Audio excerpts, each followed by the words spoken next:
Hey, my name is Nick, and I work at Movable. And today I'm going to be talking about a side project of mine. And the idea started during a vacation, and I'm basically going to be talking a tale of how it started, how it came to the first app version, and then I'm going to be giving you tips and tricks along the way that helped me getting a lot of users there, and also staying sane at the same time.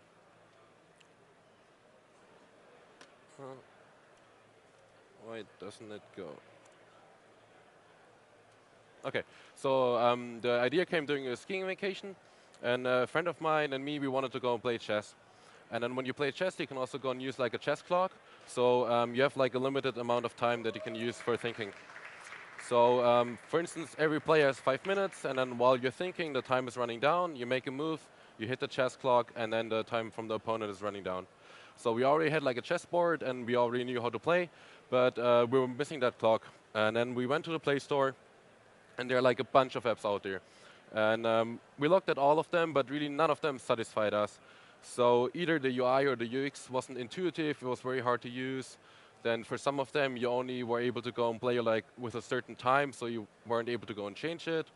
Then the defaults, sometimes they were suboptimal, so you opened the app and then you didn't really, or like you weren't able to go and play, you had to go and change a few things. Some of them were displaying ads while playing, which is super bad because every now and then you glance at the clock and you want to go and look at your time, but then there's like an ad popping up.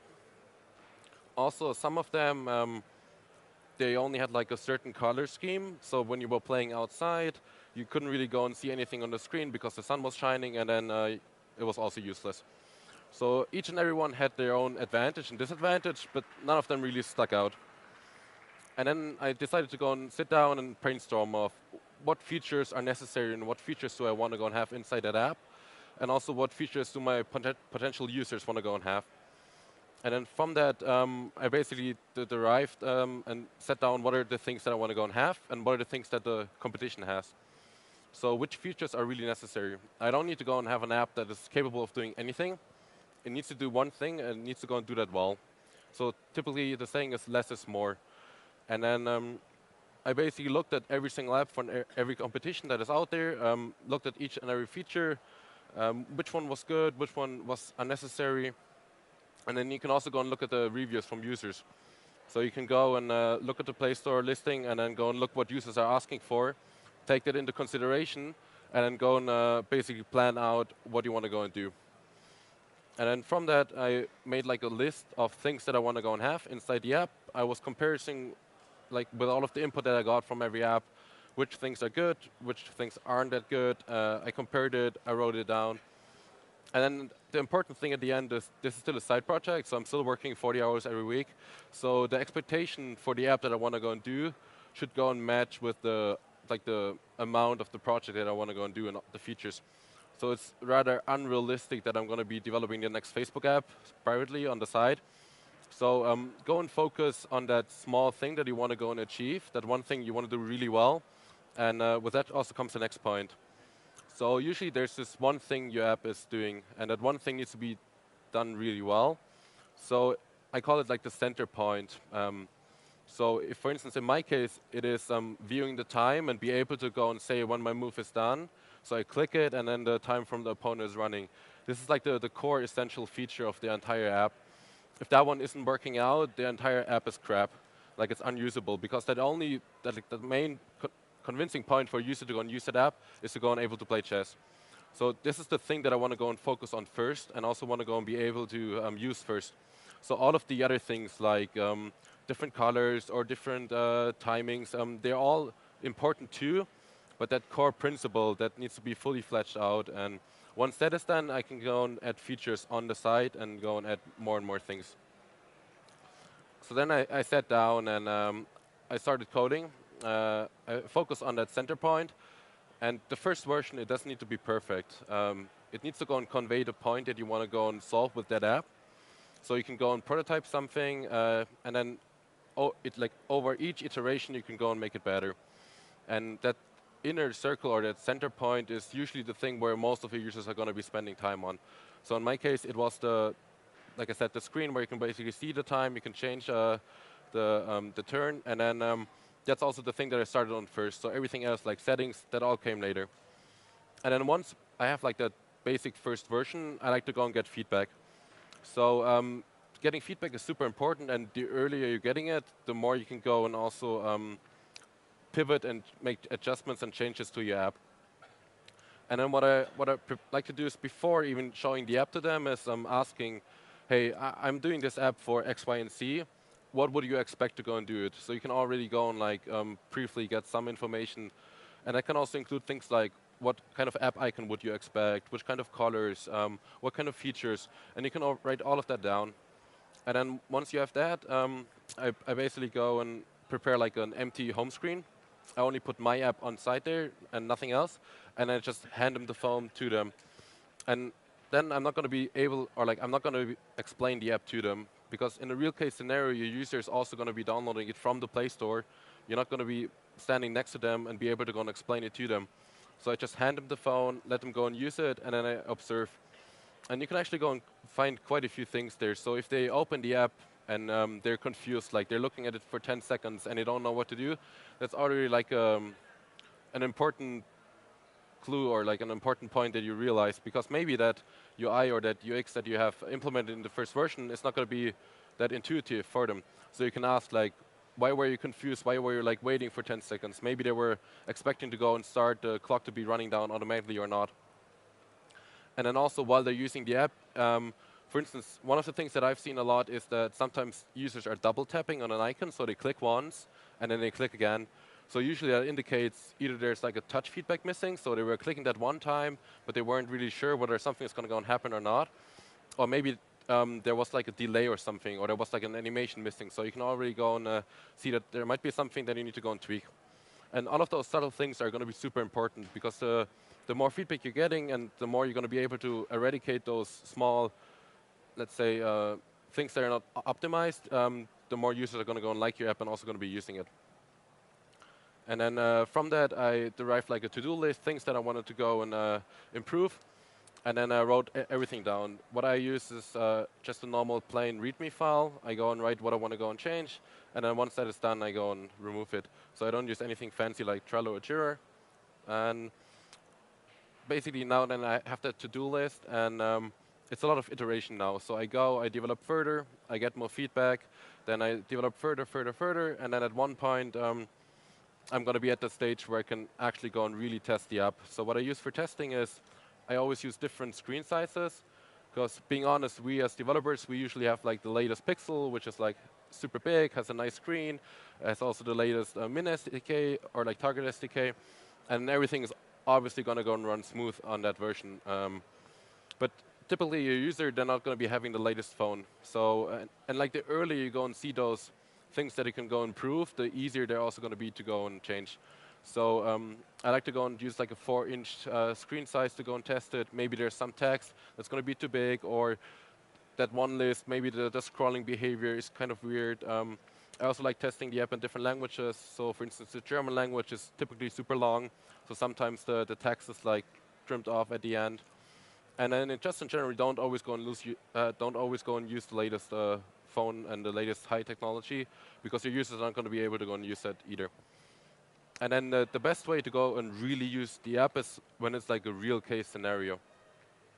So it's different if you develop in front of a computer and you just look, okay, that is done, I can go and move on. But in my case, when I was really playing with my friend, with my own app, there were a lot of things that were like bugging me. So usually that app is slightly like next to the chessboard, and then you have like a different viewing angle. So if you're developing, usually the phone is like right in front of you. So that font size, it might be enough in case you're like directly viewing on it. But if it's like slightly at an angle next to you, the font size might be too small. So like the best way to go and test the app is to use it in a real case scenario, because that's also the scenario where your users are going to go and use it. It's not like, or it's not always like directly in front of it. And then once I've tested everything, I made sure that everything is also running smoothly and is working on all different devices. I go and take a step back and look at that first experience. So the first experience is that moment when the user is going to go and open the app. And then that is the decision, like the first few seconds are going to be the most important for the user. They're going to decide whether they want to go and continue using that app or not. So the first app start needs to be perfect. And so what I like to go and make sure is that there are good defaults. Like The best case scenario is you download an app and you can use it right away for what you want to go and use it. The worst part is if you like need to sign up, you need to register, you need to onboard, you need to provide a lot of data to go and be able to use the app. Because we as users, we're lazy. Typically we download a few apps, we try out, and the ones that's like the easiest to use are going to be the one that we're going to be using eventually. So the next thing is the app icon, which is also super important, because app icon is usually the first thing they see. So if they go to the Play Store and they go and search for an app, the app icon is going to be the one that's standing out the most. So there, as I already said, you can go and get feedback earlier, like what kind of icon would you expect. You can go and also look at other app icons. What things do you like? What things you don't like? And I'm really bad at anything when it comes to UI-related things. So I typically go and also order an icon online by using Fever. It's like an online service where you can go and basically set some requirements, like you want to have different app icons, and then they should go and look similar to that, and they should be using those colors. And then you can use those different icons, also A/B test them, and you can see which one is performing the best. And the one that's performing the best might not be the one that you like the most, but it is going to be the one that users like the most. And then once we have like that app icon and we have our app done, we can go to the store listing.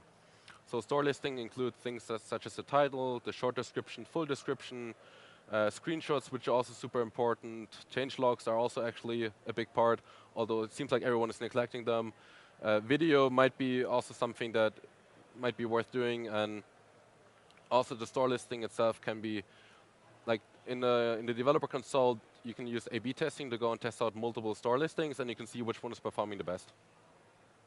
So store listing for my app, so I have like a app name, which is called Chess Clock. This is also going to be eventually the name on the phone, but for the Play Store listing, you can use up to 50 characters. So you can use more keywords inside there, like I use time and games, and actually every app is doing that. So for instance, PayPal is using PayPal Fast and Secure Payment, so you can use those 50 characters to go and get more keywords. So if users are going to be looking for something related, you might be listed also there. And then screenshots are also super important. I'm also going to be talking how you can go and automate those later, so you don't need to go and be taking screenshots manually one by one. And then the store listing itself is like a text where you can also go and describe how your app works. You can also include other keywords there. And now, like once you have that initial store listing, it is marketing time. So marketing, usually we associate with Google Ads, and like I need to go and spend money on it, but I have not spent a single dime on marketing at all to go and get 400 plus daily new users. The only money that I spent was on the icons. So I paid $25 on a different set of icons, and that's like the only money I put into the app. So there's an online page called App Annie, and App Annie helps you by optimizing ASO. ASO is App Store Optimization. It's similar to SEO. So what it means is if you search for an app online, you usually use words. Those words, they are also called keywords. And then depending on the keywords you're using, or the keywords you're using, you might be ranked at the first position, which is then the best, or like the second position. So you can go and look at the Play Store listing also on App Annie. You can see the screenshots. You can go and see also the change logs for each version. You can see when the latest versions were released and whether you've been featured on the Play Store or not. And in general, once you can also go and dive deeper. So they also have like a list of keywords where your app is being ranked on. So for my app, the chess clock keyword, which is what I want to be ranked on, is the second place. And then there's also going to be other different keywords. And you can think of it, okay, if I were a user and I would want to go and use this app, what would I be looking for on the Play Store? So something with chess is always good, maybe something with timer, a clock or something. And then it's just like a constant back and forth between testing out different keywords and then making sure that you're always going to be ranked on top. So what I, in the beginning, did, I just, in the store listing, like in the full description, I put a few keywords. I was looking, okay, how are they performing? And then with the next app update, I was changing a few things, trying out different keywords. And you can also include the keywords in the change logs, which not a lot of people do. You can also include it in that short description, which is going to be briefly explaining the app, and also in the name of the app itself, which I also showed, which was Chess Clock Time Your Games. And then you can also go and click on a keyword, so for instance on chess clock, and you can go and look at other apps which are ranked. So you can go and look, for instance, the chess clock app from chess.com is ranked first for that keyword, and then you also go and see all of the other apps which are being ranked on that particular keyword. And then from there, you can also go to that particular app, and you can look at the keywords where that app is being ranked on. So for instance, the other apps, they might be using a keyword where I'm not being ranked at all. So what I'm going to be doing next time is I'm going to also go and include that in the store listing. So I'm making sure that I'm not missing out users that are going to be looking for that particular keyword, and my app is not showing up. And then at the end of the day, it's just like trying out a lot of different combinations and just making sure that you're always being on top. And then you can get organically users, because that's like the most important thing. You don't want to go and be spending money on that particular app. So it's easier if the users are coming for free to your app and going to be downloading it. And then you might also be getting already a few users, and they're always going to go and be coming from different countries. And then you can look where users are coming from, and then depending on the country where they're looking, where they're coming from, you can go and include the languages. So including languages is actually a pretty huge deal. It's going to go and also increase your downloads. And you can also go and make certain assumptions about your app. So that hardware, that chess clock, is $50 if you go and buy it. So my assumption is, and it turned out to be true, is that I get more downloads in countries which are not as wealthy, where people don't necessarily are able to go and afford that chess clock. So I can go and use that and leverage it by including the languages, as well as making sure that all of the devices that they are having are supported. So that, for instance, includes that I'm not just min SDKing to 27 because I can. So I actually min SDK 15, and with all of the latest support libraries and Android X, it's actually not that much of a pain to go and support. So it all boils down to understanding the requirements of the users and then making sure that everything is going to be working for them. So I also go and use some low-end devices to go and test it, and overall, that helped me a lot to go and get users. Now, I already touched this point briefly. I also want to go and include as many languages as possible.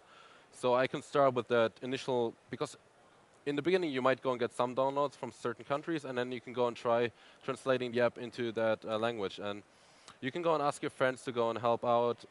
So I did that in the beginning. I was asking, hey, do you mind like translating those 30 keys into the Spanish language? And that actually boosted a lot of the downloads for me.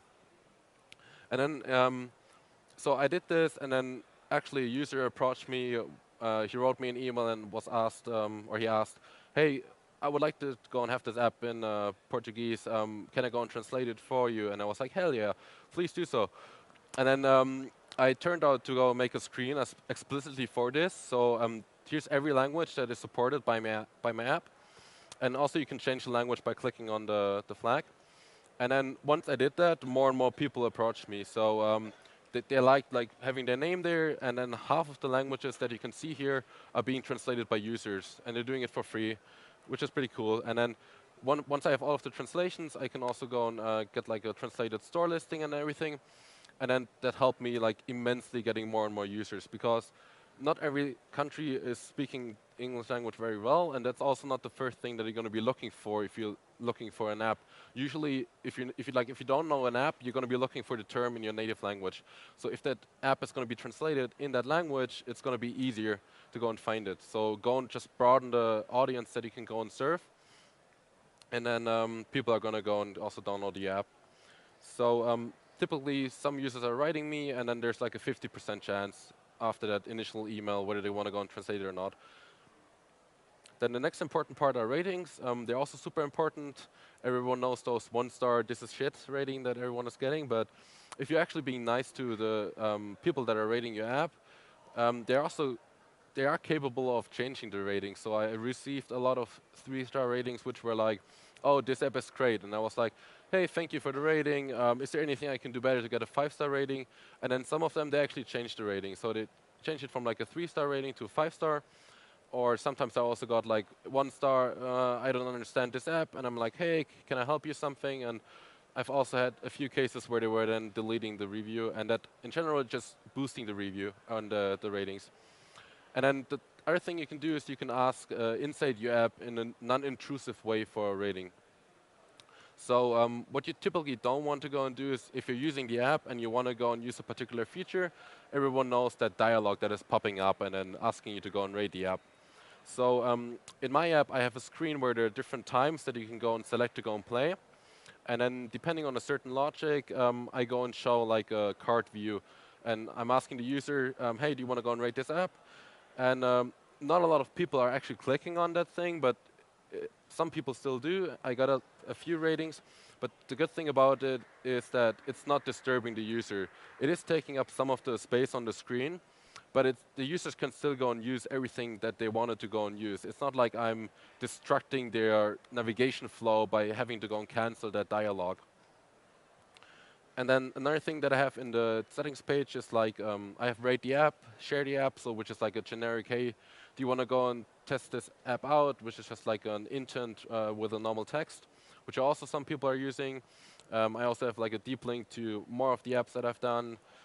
Also that includes the languages screen where you can go and see what languages the app is translated in. And then you can also go and contact me. And then actually a lot of people are reaching out. They're like, hey, I would like to go and have this feature, or there's this bug that I found. And it's just a general nice way of getting feedback. And then another way of getting feedback is also by using analytics. So I use FCM and Fabric Answers. And it's just nice to know what your users are doing, because at the end of the day, your users are going to download the app, but you have no way to go and know how they're going to use the app. So between every action that I do, or between every crucial point, I send like a tracking, and then I can go and analyze. Okay, maybe it's that new feature is not going to be clear. Not a lot of people are, for instance, what I added a few months ago was a feature to go and add your own time, so you can go and say whether you want to go and play 2 minutes, 3 minutes. And then I saw that some of the people they were wanted, like they started the process to go and create that process of adding your own time, but they didn't finish it. So I can go and try to understand by using different metrics how I can go and improve that process. And then once everything is said is done, there's like the road down is up to you, the feature. So you decide what you want to go and proceed and how you want to go and do further adjustments. So what I do is I release an app update every 2 weeks. I'm also going to be showing you how you can go and automate all of that. And then it's just trying out different things, different keywords. Or you can go and add a new language. You can see whether that is going to go and boost your downloads or not. And in general, it's just like a lot of tweaking. And it's not necessarily like a lot of time that you need to go and spend on doing that. It's just like a regular thing. Like you work out every now and then, so you go and work on your app every now and then for an hour or two.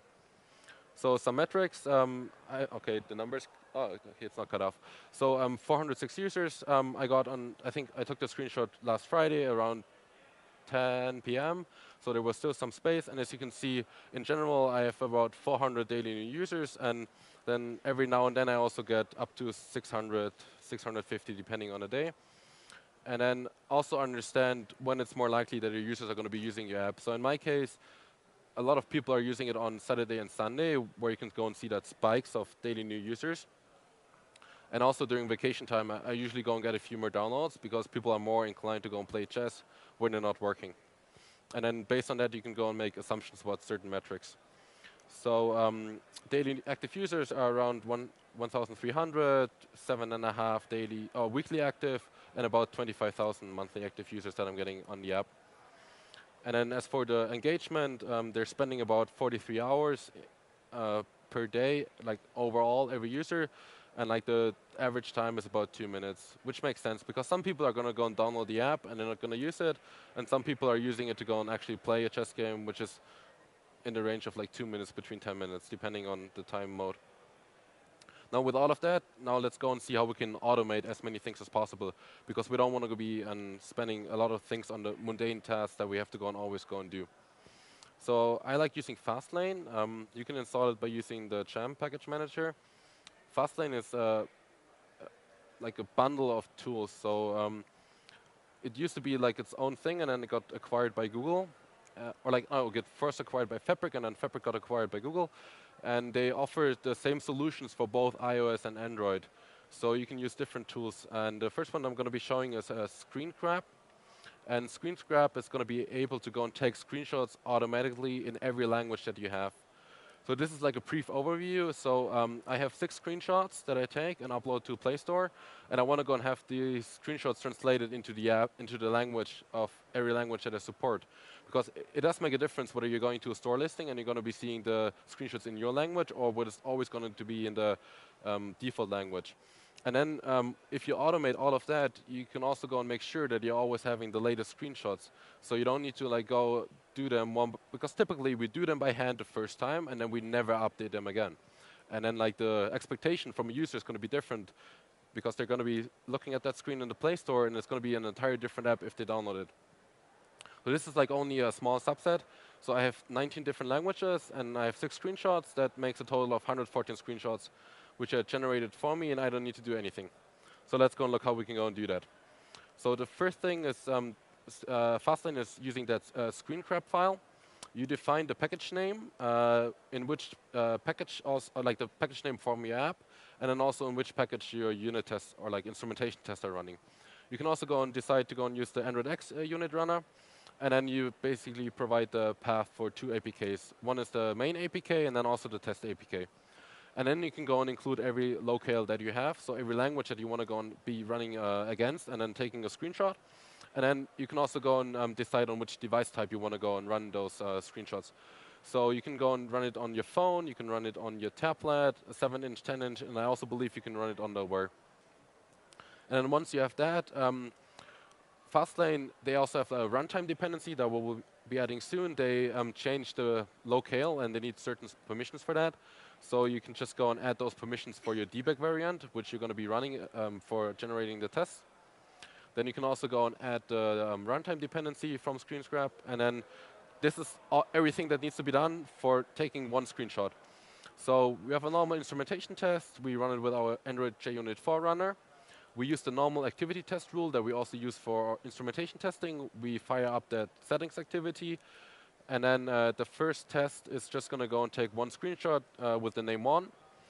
And everything that you know from unit testing, you can also use here. So you can use Espresso to go and navigate to a certain view. You can go and change the text. You can go and basically use the entire Android ecosystem that you have. You can use the UI automator to also go and find certain text. You can go dismiss permissions, dialogues, everything. And the last bit is a class rule from Screengrab. So that one is changing the language for you. And then this test is basically being run by Fastlane. So we go on the command line and we say Fastlane Screengrab. And then it's taking that configuration file that we put up there first. And then it's parsing everything and running the tests. So every time it's installing the APK, it's changing the locale to the one that you specified. In this case, I only ran it against the English locale. And then all of the screenshots are going to be generated for you. So you write that test once, you go and take a screenshot, and then Fastlane is taking care of changing the locale from every phone, or like you can also run it on multiple phones, and then changing the locale to everyone, or like to every locale that you have, and then taking that screenshot, and then it's also going to go and pull the screenshots from the device to your Mac. And as you can see, running that screenshot took about 5 seconds, and in general, the entire thing takes like, probably that run took like 30 seconds, and if I go and run the full suite for like 19 languages in my app, it takes about 15, 20 minutes maybe, but that's time that is not consumed by myself. So I usually let it run, and I go and do something else. So I don't need to go and be spending time on that. And the main benefits are that you always go, you get the latest screenshots, and it's just nice. And then the folder structure on your project is going to be like this. So they create a Fastlane directory, metadata, Android, and then for each locale, they're going to be creating an image directory with the phone screenshots, and then each screenshot is going to be pulled there. And that's also being supported. And now we can go and look at the next tool that they go and Supply, which is called Supply. And that one is allowing you to go and update your entire APK or Android app bundle on the Play Store, as well as taking care of all of the text and the entire store listing. So here I go and use Fastlane init supply. So you don't need to go and, so typically we already have an app outside on the Play Store and we want to go and just automate also publishing. we can use Fastlane init supply to go and download everything on the Play Store that there is. So it will go and download all of the titles, all of the descriptions, all of the change logs from the Play Store listing, and then it's putting it into the same folder structure. The only thing it cannot download are screenshots. That's because there's no API from the Play Store that is offered to go and download those, but we just learned how to go and take care of the screenshots ourselves, so we can go and generate that. So you can run that, and then it's basically downloading everything. So in the beginning, you go and specify a package name, and then there's also an API mechanism that needs to be there. So you go to the Play Store, like to the Play console, and then you can go and create your own user, and that user is going to go and have like a public and private key, and then that you can export as a JSON file. You go and store it somewhere on your computer, and then you basically feed that into Fastlane so they can go and get access. So not everyone can go and download the store listing, only you can. And then also here there's the Supplyfile. You also specify the package name of your application there. That JSON key where you're basically authorizing Fastlane to go and get access to the Play console on behalf of your account. And then you can specify the path to your Android app bundle, or you can also go and upload a normal APK. And then additionally, you can also go and specify the mapping file, so you don't need to go and upload the R8 or ProGuard mapping yourself. So Fastlane is taking care of all of that. So the store listing, this was the previous one where we were like running only the instrumentation test to go and also take the screenshots. And then after we initialized supply also with our app that is already on the Play Store, we can also go and get the feature graphic and the app icon itself. On the file system, we can also get all of the change logs. They're just using the version code that you're using for publishing your app. You can get the full description, the short description, the title and video. And the benefit of all of that is that it's all in your version control system. You can commit it. So you can roll back to any store listing that you might have had in the past and just go and you have like a deterministic store listing, which I like to go and have. And it's also much easier if you want to go and add new change logs. It's way easier if you are just on the terminal, you go and fire up Sublime or Android Studio, you go and change the change log, and then you can just go and publish that new version. It's much easier than going to the store listing on the Play console, switching between languages, and then updating like word by word. And then once that is done, you can use Fastlane Supply, and they also have different parameters. So for instance, if the screenshots, they haven't changed, I also can go and decide to go and skip them. I can also go and skip uploading images, which does include the feature graphic as well as the app icon. And then there are like a bunch of options that you can go and use. And then at the end, they're going to be telling you, okay, I successfully finished the upload to Google Play, and it basically updated everything for me. All of the screenshots, all of the images, all of the change logs. It uploaded the APK in this case, or your Android bundle, depending on your configuration. It's also uploading the ProGuard mapping file, and it's just a nice, convenient way. If you're using both of those tools, you can actually go and release a new version of your app within a matter of minutes. You just go, hit the run button, and then you just go drink coffee or something, and at the end, it's going to be done, fully automated. So those are the tools that I go and use. And then lastly, in the end, use your own product. And it doesn't matter whether one person is going to use it or a million people are going to use it. Like the product you're building, use it yourself, be your own customer, and then if you're really building a great product, people are going to go and come naturally and want to go and use it. And that's all that I wanted to go and say. Thank you.